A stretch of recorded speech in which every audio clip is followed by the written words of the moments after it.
Chaitanya Mahaprabhu said that I have no love for Krishna.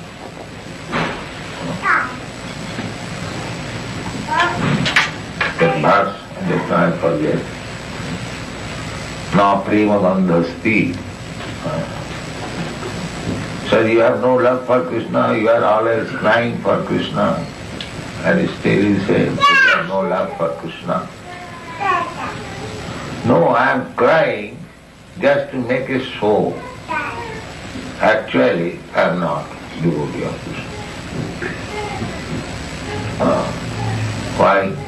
Because if I could have been a devotee of Krishna, how could I live without him? I have not died still, that means I have no love. This is the sign of love, that a lover cannot live for a moment without being associated with the beloved. This is sign of love.